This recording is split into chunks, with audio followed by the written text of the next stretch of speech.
Dear friends, how are you doing and कैसे चल रही हैं आपके एग्ज़ाम? ट्वेल्थ के एग्ज़ाम आपके चल रहे होंगे बोर्ड के, और आई होप दैट सभी आपके एग्जामिनेशन अच्छे हो रहे होंगे. You are most welcome in Nayab thoughts in English and your teacher Inu is here. और आज हम पढ़ने जा रहे हैं class 12th English elective kaleidoscope poem number 2, poems by Milton. इसमें 2 पोअम हैं. दोनों पोअम का हम पढ़ेंगे और दोनों पोअम के हम पोइटिक डिवाइसेस, उसकी समरी और थीम को डिस्कस करेंगे. Now first of all I want to discuss the summary. इसकी समरी में डिस्कस करना चाहती हूँ. और फर्स्ट पोअम जो है वो है ऑन टाइम, और इसकी समरी डिस्कस करेंगे हम. Yes, now on time is written by John Milton, और जॉन मिल्टन का बर्थ 1608 एंड डेथ हुई उनकी 1674 में. इनके बारे में अभी हम पोम को स्टार्ट करने से पहले पढ़ेंगे, एक्सप्लेनेशन करने से पहले पढ़ेंगे. On time addresses the fleeting nature of time. और ऑन टाइम जो पोम है वो हमें संबोधित करती है. फ्लीटिंग नेचर का मतलब होता है दौड़ता भागता जो नेचर है टाइम का, कि टाइम जो है the wheel of the time it never stops, it goes on and on. ये चलता और चलता रहता है. And its impact on human life, और ये जो चलता रहता है, जो इसकी प्रकृति है, जो इसकी नेचर है चलने की, और इसका क्या प्रभाव होता है ह्यूमन नेचर के ऊपर, ह्यूमन लाइफ के ऊपर. The speaker challenges time to continue its course. जो स्पीकर है जॉन मिल्टन है, चुनौती देते हैं टाइम को कि वो अपने कोर्स को, अपनी गति को लगातार रखे. And consume everything that is false. और वह उन सभी चीज़ों को कंज्यूम कर ले, उपयोग कर ले जो कि गलत हैं, फॉल्स हैं, मिथ्या हैं, बेकार हैं, मॉर्टल हैं, नश्वर हैं. कि जो नश्वर कौन होते हैं? Man is मॉर्टल. कि जो जीते और मरते रहते हैं उन सभी चीज़ों को, जो गलत हैं, जो मिथ्या है, जो चीज़ें ब्रिटल हैं, उनको जो है वो कंज्यूम कर ले.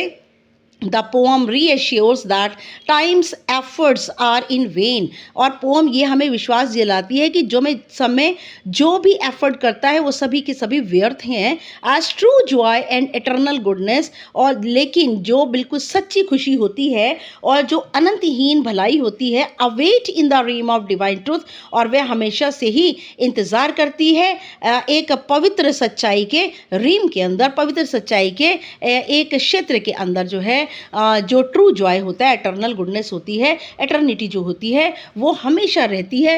वो ऐसा नहीं होता कि जैसे टाइम सभी चीज़ों को डेवर कर लेता है, क्योंकि टाइम बहुत लालची होता है, हर चीज़ को जैसे खा लेता है.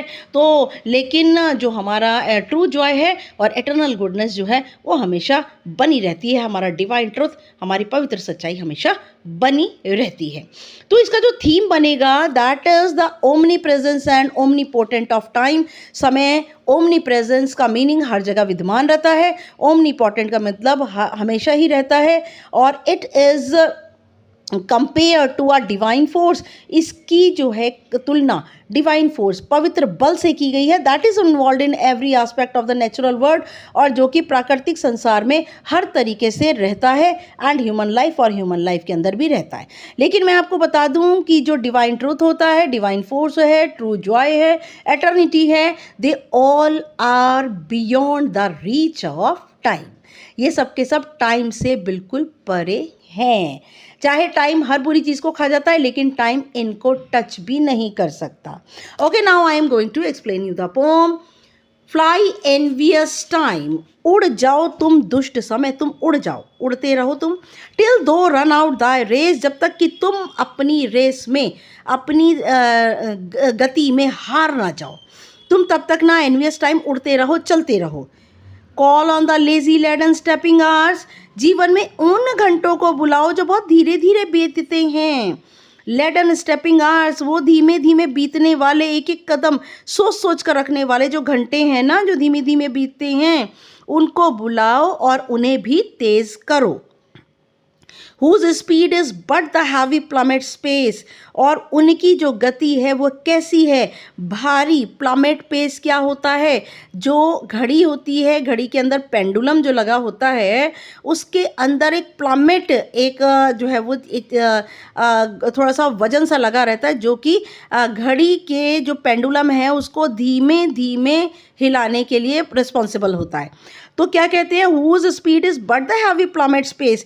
और उस घंटों की जो गति है वह भारी, उस वजन के पेस, स्टेप की तरह है, गति की तरह है. And glut thyself with what thy वॉर्म डेवर्स, और ग्लट का मतलब होता है भरमार में, और एंड ग्लट दाई सेल्फ, और अपने आप को जो है वो वॉट दाई वॉर्म डेवर्स, और समय जो है इसका जो वॉर्म का मतलब होता है गर्भ, डेवर्स का मतलब होता है लालची पने से खाना, समय का जो गर्भ है हर चीज़ को भरमार, ग्लट का मतलब होता है इनफ, बहुत ज़्यादा, बहुत बड़ी बड़ी मात्रा में, और लालची होते हुए इन सभी चीज़ों को निगल जाता है समय का ये जो चक्र है, समय का जो पेट है, समय का जो वॉर्म है, गर्भ है, ये सभी चीज़ों को लालच से निगल जाता है। Which is no more than no what is false and vain, और जो कि मिथ्या है और व्यर्थ, इससे ज़्यादा कुछ नहीं है। समय जो भी सब गलत चीज़ों को, मिथ्या चीज़ों को, फाल्स चीज़ों को खाता है, वो जो है ये सब चीज़ें मिथ्या हैं, गलत हैं, इससे ज़्यादा कुछ नहीं है। एंड मेयरली मॉर्टल ड्रॉस, ड्रॉस का मतलब कीड़े मकोड़े होता है, मैल भी होती है, और ये सब सिर्फ एक मैल या छोटे छोटे कीड़े मकोड़े, इससे ज़्यादा कुछ नहीं। So little is our loss, हमारा नुकसान बहुत कम है, सो लिटिल दाई गेन, और तुम्हारा फ़ायदा भी बहुत कम है।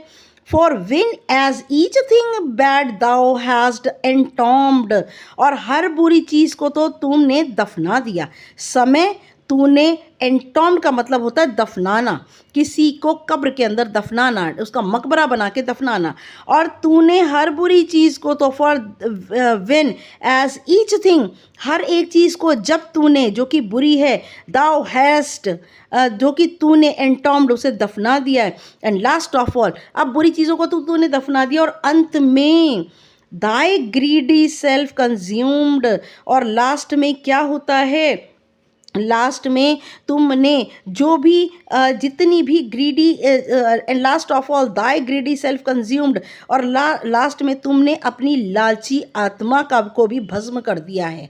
अपनी जो लालची आत्मा है, कंज्यूम का मतलब होता है किसी चीज़ का उपयोग कर लेना, सेल्फ अपनी, ग्रीडी का मतलब होता है लालची, अंत में तुमने, दाई का मतलब योर, अपनी लालची आत्मा को भी तुमने भस्म कर दिया।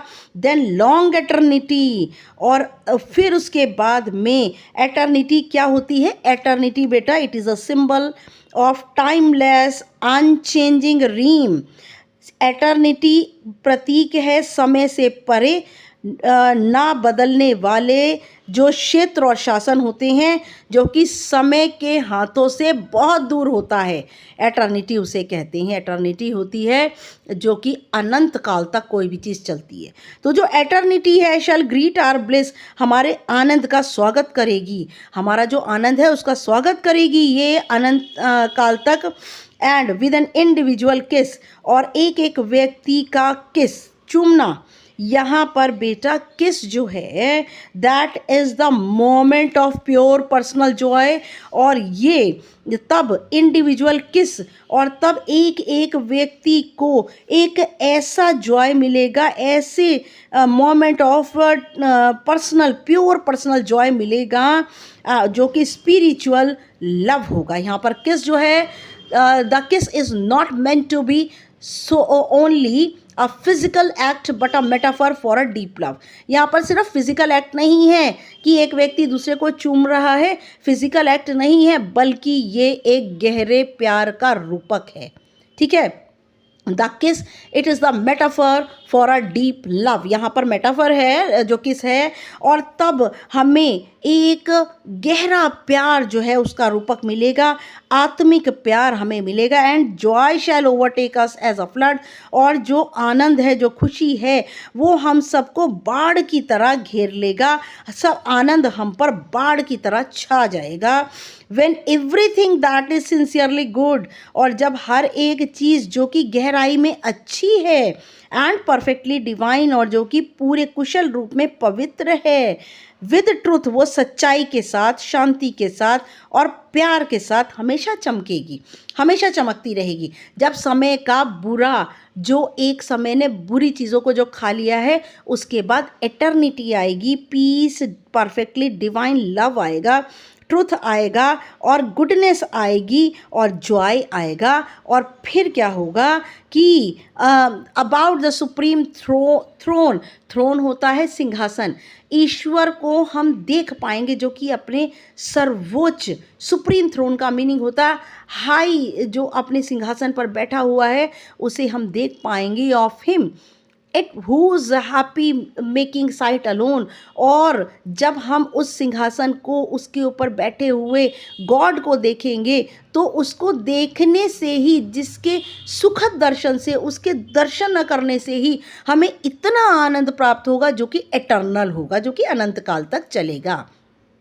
When once our heavenly guided soul shall climb, और जब हमारी जो स्वर्गिक आत्मा है वो जब चढ़ाई करेगी, क्लाइम का मीनिंग चढ़ना, हेवनली का मतलब स्वर्ग जैसी, गाइडेड सोल हमारी जो स्वर्ग जैसी आत्मा जब चढ़ाई करेगी, जब उस सिंहासन तक पहुंचने की कोशिश करेगी, then all his earthly grossness quit, और तब ग्रॉसनेस का मीनिंग होता है घटियापन, गड़बड़ी, जितनी भी गंदगी है, अर्थी गंदगी जो भी है, जो भी ज़मीन की गंदगी है वो सब छोड़कर चली जाएगी, अटायर्ड विद स्टार्स, और सब कुछ डेकोरेट हो जाएगा तारों के साथ, है ना। अटायर्ड का मतलब होता है, अटायर होता है हम कपड़े पहनना, और फिर हम सब तारों से ऐसे चमकते हुए कपड़े पहनेंगे।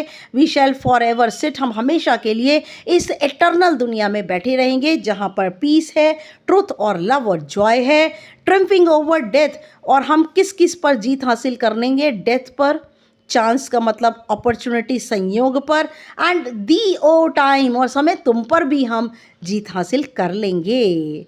ओके नाउ इसमें यहाँ पर देखिए एक चीज़ आपको बता दूँ, एनवियस टाइम क्या है। According to the ancient mythology, Cronos devoured each of his children at birth, और एंशियंट माइथोलॉजी में क्रोनोस एक कैरेक्टर है और जिसने जन्म के समय ही अपने बच्चों को खा लिया था, तो ये टाइम का एक बहुत ही बुरा फेज है ना।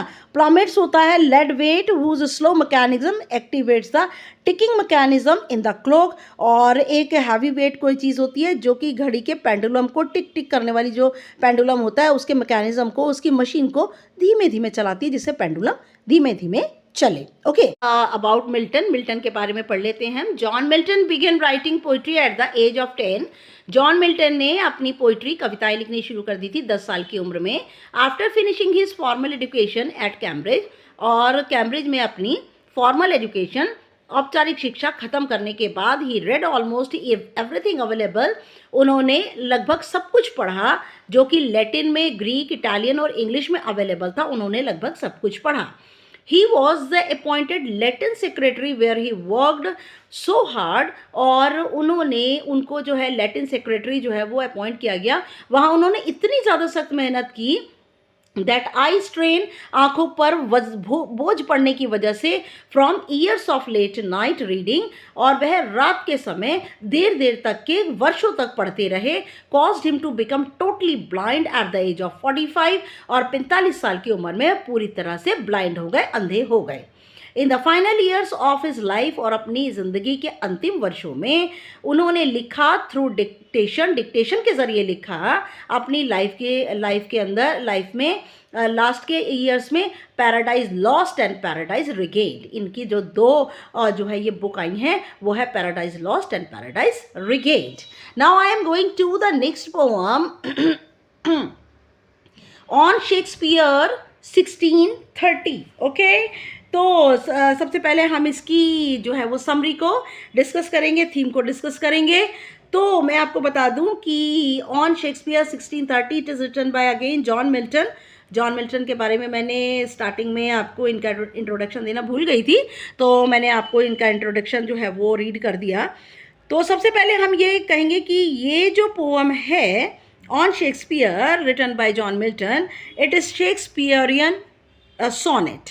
ये एक तरीके का सोनेट है। सोनेट के अंदर 14 लाइन्स नियर अबाउट होती हैं, और इसमें एक फिलोसॉफिकल थॉट होता है, राइमिंग स्कीम कम एग्जिस्ट करती हैं, और ये पोम बहुत छोटी होती है, और ये उसी तरह से जॉन मिल्टन का ये पहला Milton's first published literary work, और ये मिल्टन का पहला लिटरेरी वर्क है। अब आप इसमें सोच रहे होंगे एक फिगर दिया है 1630 क्या चीज़ है। 1630 was part the introductory material, ये एक इंट्रोडक्टरी मटीरियल जो है जो कि शेक्सपियर का बहुत ही इंट्रोडक्टरी बिल्कुल स्टार्टिंग का जो मटीरियल है उसमें जो उसकी संख्या है दैट इज 1630 वो दिया हुआ है। ओके तो यहाँ पर the poem on Shakespeare 1630 shows the legacy of Shakespeare and question Shakespeare की लिगेसी, शेक्सपियर ने जो कुछ कविताएं लिखी हैं, लिटरेरी वर्क जो है वो सब उनकी लेगेसी है, उनकी संपत्ति है। And question the need for physical monuments और grand tombs to honour his memory, और उन्होंने कहा कि कोई ज़रूरत नहीं है कि हम एक स्मारक बनाएं या फिर एक बड़ा सा मकबरा बनाएं जिससे कि हम शेक्सपियर की याद करें या फिर उनको इज्जत दें, ऑनर दें। कोई ज़रूरत नहीं है इस मकबरे की, कोई ज़रूरत नहीं है इस किसी भी स्मारक की। It emphasizes that Shakespeare's true monument is his timeless literary work, और उनके हिसाब से शेक्सपियर के जो ट्रू सच्चा जो स्मारक है वो है उनका टाइमलेस, सीमा से परे, समय से परे उनका साहित्यिक वर्क है, उनका साहित्यिक काम है which continues to inspire readers long after his death, और ये जो उनका ऐसा काम है उनकी डेथ के बाद भी, शेक्सपियर के डेथ के बाद भी लगातार ये काम, ये जो उनका काम है लिटरेरी वर्क है, ये उनके रीडर्स को लगातार इंस्पायर करता जा रहा है। आपको बता दूं कि ग्रेट आर्टिस्ट जो है they live age through their work, जो महान कलाकार होते हैं वो अपने काम के ज़रिए जाने जाते हैं, उनके काम, अपने काम के ज़रिए जीवित रहते हैं, एंड दस अचीव्ड इमॉर्टेलिटी, और अंत में वे अनश्वरता प्राप्त कर लेते हैं, क्योंकि जब भी हम उनकी पोइट्री को या उनके लिटरेरी वर्क को पढ़ेंगे तो वो उस चीज़ में हमारे सामने जिंदे हो जाते हैं। तो इसका मतलब जो आर्टिस्ट होते हैं वो कभी भी मरते नहीं हैं, they all are immortal, they are not mortal. इसका थीम बनेगा the speaker focuses on the life and work of William Shakespeare, जो स्पीकर है उन्होंने फोकस किया है विलियम शेक्सपियर की लाइफ पर और उनके कामों पर। This type of poem is often short and witty, इस तरह की कविताएं हमेशा छोटी होती हैं और बुद्धिमानी से भरी होती हैं। They generally focus on the death of a specific person, और अक्सर जो है ये एक विशेष व्यक्ति की डेथ के ऊपर जो है वो फोकस करती हैं। Milton honoured Shakespeare and his literary contribution, Milton ने बड़ी इज्जत दी है शेक्सपियर को और उनके साहित्यिक योगदान को जो कि उन्होंने दिया। ओके आ जाइए हम पोम को एक्सप्लेन करते हैं। On Shakespeare 1630 written by John Milton. Okay now देखिए, What needs my Shakespeare for his honored bones? क्या ज़रूरत है मेरा जो शेक्सपियर है उसकी ऑनर्ड बोन्स, उसकी हड्डियों को इज्जत देने की क्या ज़रूरत है? The labour of an age in piled stones, कि हम उसकी हड्डियों का, हम उस पत्थरों का हम ढेर बनाएं। यहाँ पर पाइल्ड स्टोन्स का मतलब है पत्थरों का ढेर बनाना जिससे कि कोई मॉन्यूमेंट खड़ा करना या फिर हम कोई और उनका स्मारक या कुछ और बनाएं। The labour of an age in piled stones, और जो इस युग के अंदर हम मेहनत करें, पत्थरों का ढेर लगाकर स्मारक बनाएं। और that is hallowed relics, hallowed का मतलब होता पवित्र, रेलिक होता अवशेष, और उनके पवित्र अवशेषों का शुड बी हिड, और उन्हें हम छुपा दें। उनके जो पवित्र जो भी अवशेष हैं, जो उनकी हड्डियां हैं, शरीर हैं, उनको क्या छुपा देना चाहिए under a starry pointing pyramid, और वो पिरामिड जो नोकदार पिरामिड होते हैं, तारों की ओर इशारा करते हैं, ऐसे पिरामिड के अंदर उनका पिरामिड बना करके और उनके पवित्र अवशेषों को क्या हमें उसमें छुपा देना चाहिए। डियर सन ऑफ मेमोरी, और याददाश्त के मेरे प्यारे बेटे, ग्रेट हायर ऑफ फेम, तो महान उत्तराधिकारी हो किसके? फेम के, महान उत्तराधिकारी हो प्रसिद्धि के। What need is thou such weak witness of thy name, और क्यों, क्या ज़रूरत है सच वीक विटनेस, क्या हम इतनी कमज़ोर गवाही दें तुम्हारे नाम की, तुम्हारे नाम की इतनी कमज़ोर गवाही कि तुम्हारे नाम पर पत्थरों का ढेर लगाकर स्मारक बना दें। दाउ इन आर वंडर एंड एस्टॉनिशमेंट, ये सब कुछ हमें अद्भुत करने वाला हैरानीजनक लगता है। Has built thy self a live long monument, और हमेशा जीवित रहने वाला क्या मॉन्यूमेंट तुम्हारे लिए बना दें क्या? मॉन्यूमेंट हमेशा तो जिंदा रहेगा नहीं, स्मारक हमें तो हमेशा तो जिंदा रहेगा नहीं, तो जिंदा क्या रहेगा? For whilst to the shame of slow endeavouring art, और क्या करें हम कि एंडीवरिंग का मतलब होता है प्रयत्न करने वाली जो कला है।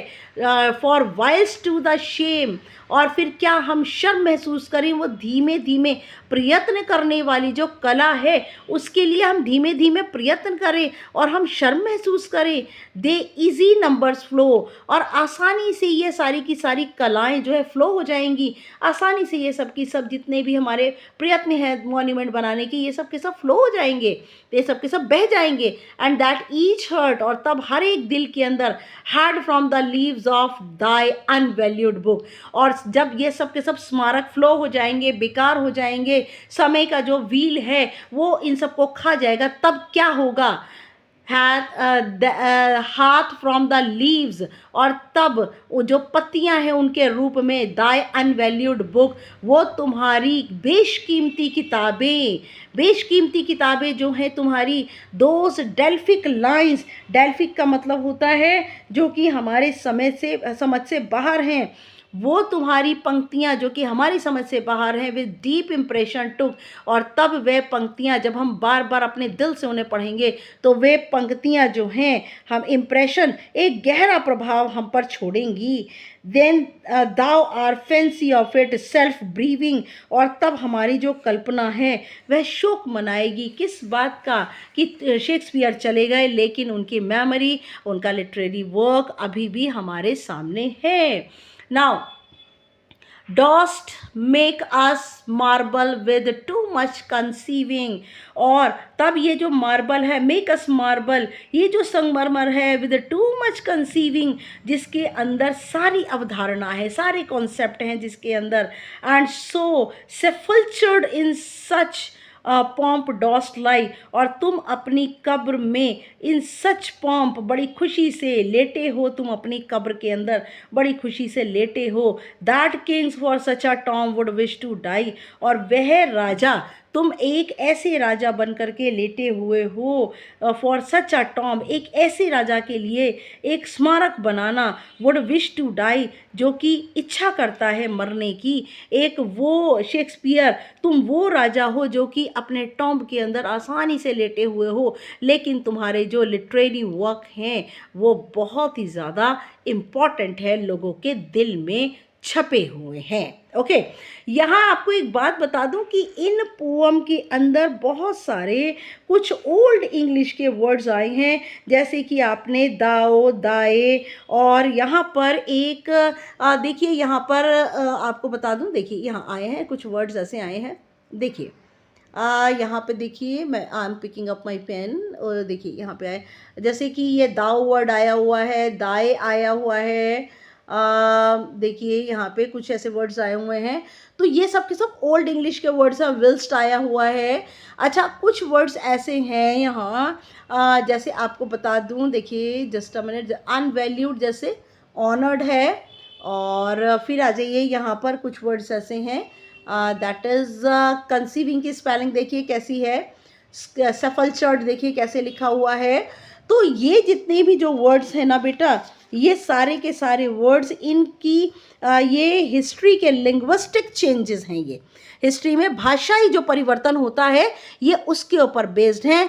तो लैंग्वेज के अंदर बहुत ही ज़्यादा इम्पॉर्टेंट चेंज है, तो ये जो चेंज होता है इसकी स्टडी को एटिमोलॉजी कहते हैं। ओके, और बाकी के जो वर्ड्स हैं वो बहुत ओल्ड इंग्लिश के जो हैं वो वर्ड्स लिए हुए हैं।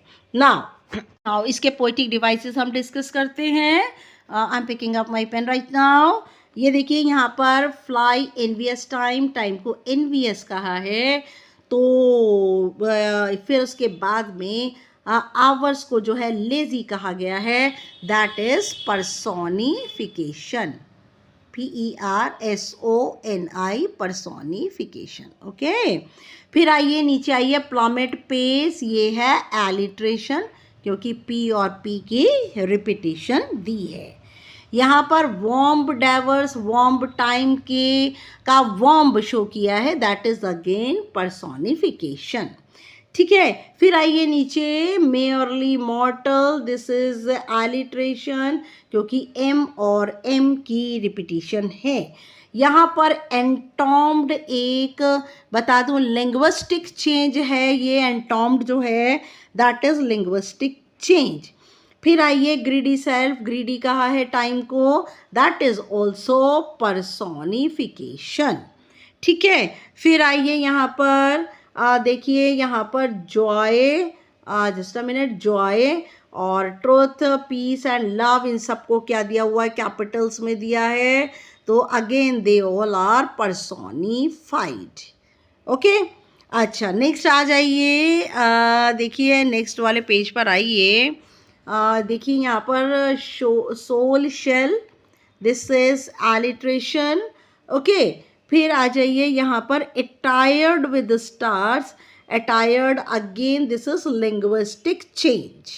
ओके, नेक्स्ट वाली पोम पर आ जाइए, ऑन शेक्सपियर पर आ जाइए, यहाँ पर हैलोड जो है दैट इज लिंग्विस्टिक चेंज है, हैलोड यहाँ पर। ओके, फिर आइए उसके नीचे dear son of memory and great heir of fame, they all are the symbol, symbolism है किसके लिए, शेक्सपियर के लिए ये सिंबल दिए हुए हैं, उन्हें ही याददाश्त का प्यारा बेटा और प्रसिद्धि का महान उत्तराधिकारी कहकर बुलाया है।